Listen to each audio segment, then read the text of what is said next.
Welcome back. Remember, channelstv.com has more news for you, and on youtube.com/channelsweb you can watch our videos. You can also watch us on your mobile device via your browser or download the Channels TV app for Android, iOS and Windows devices from their respective stores. Besides giving you access to news and updates on the go, the Channels TV and Channels 24 app have an eyewitness feature that you can use to share pictures, videos or news of happenings around you. Just install the app, tap and swipe to reveal the menu and follow the instructions. Closer collaboration among the judiciary and security agencies of government at all levels will effectively end corruption and insecurity in the country.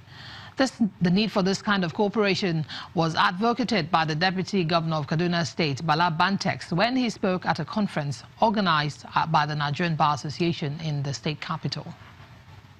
Excellency, the anti-corruption crusade of the Buhari administration has been endorsed by some, but for others it's a nightmare. The latest is the release of the looters list, which has raised lots of questions. His Excellency will take his leave. This annual conference of lawyers is to brainstorm on the socio-economic, legal and political perspective of tackling corruption and insecurity.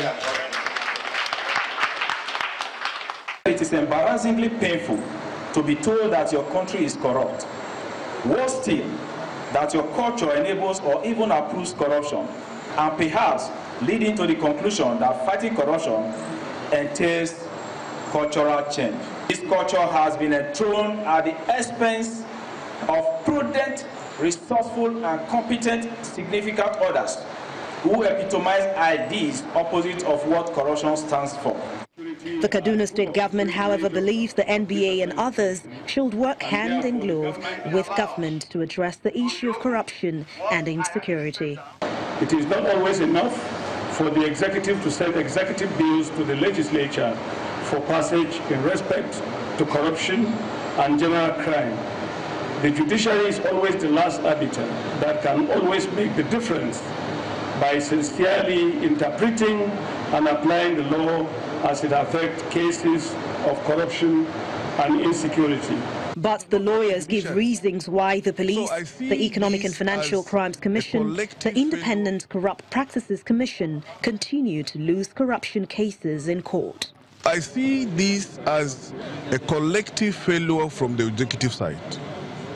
If the people they have who should investigate crimes do not do it thoroughly, and then rush to court only to accuse the judiciary of delaying cases or freeing people who they feel they should have been convicted, it is wrong.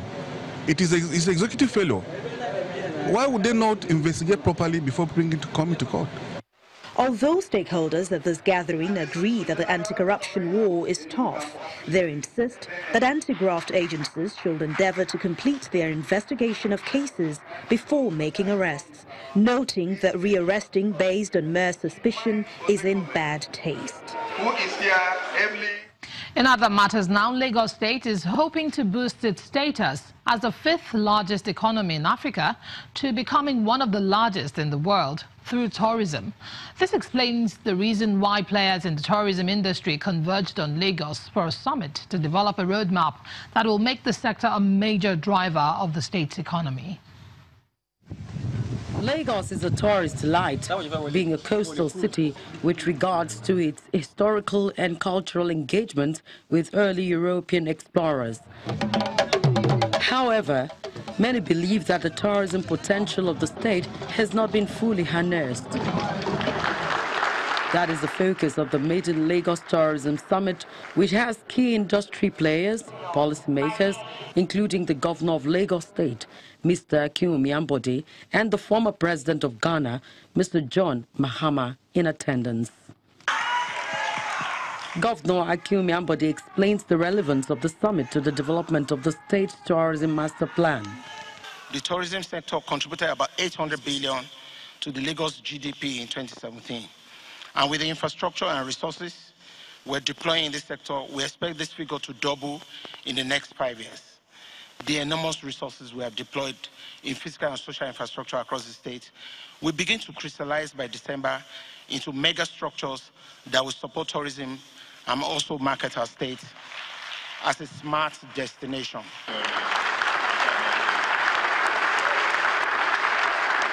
The former president of Ghana, Mr. John Mahama, is a lover of art and a consummate believer and investor in tourism. While agreeing that Lagos can become Africa's tourism hub, Mr. Mahama identifies other areas of investment besides physical infrastructure. The Lagos State, in this case, should put in place adequate legislation and regulation sufficient to control and guide tourism development and practices. The responsibility for tourism development and promotion should be clearly vested in a specific agency or ministry and supported by all other governmental agencies and appropriately skilled and well-trained human resources. Discussions on the Lagos State Tourism Master Plan include the review and strategies for the Lagos tourism ecosystem for economic and social benefits, finance tourism, and creative content as tourism sector panacea. Inputs and recommendations made from the summit will be used to prepare a master plan that would be used to develop tourism as a growth driver for the Lagos economy. Ahead of the 2018 rainy season, the Indigo state government is taking precautionary measures of desilting drainage systems and clearing waterways.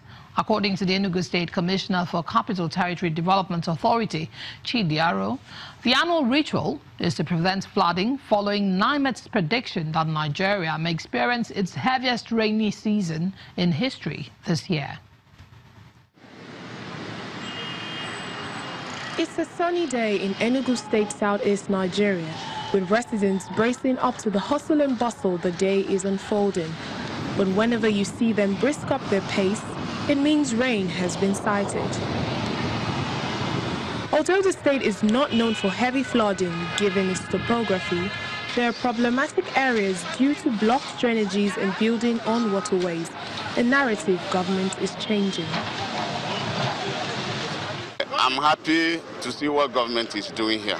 It's a very nice job because anytime it rains, the floods disrupt the flow of traffic around here due to the flooding of the road. And sometimes accidents occur. Some residents believe there's need to map out a workable strategy to support the efforts of the government. Let the government keep on doing what they're doing by mobilizing people to be around. Because the refuse collectors, they are doing their best, but they are not properly doing what they're supposed to do.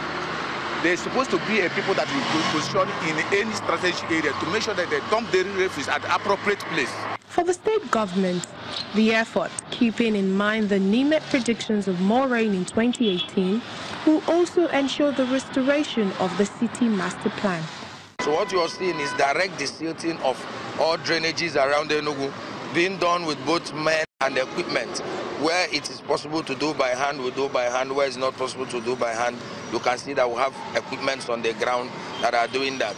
And as we desilt, we remove properly whatever is desilted to the refuse dump so that essentially we can face all the rain challenges in Enugu and the city will survive all kinds of threats from rain. Aside from averting flooding, there's need for both government and the people to work towards maintaining a clean environment for healthy living. Residents and commuters along the Lagos-Abeokuta Expressway in Ogun State may now heave a sigh of relief as the state government has mobilized contractors to the site for the speedy completion of the ongoing rehabilitation of the road. While inspecting the road and flyover projects along the Songo-Ojodo axis of the state, the Ogun State Governor Ibikunle Amosun assures that the projects will be ready for commissioning by May this year.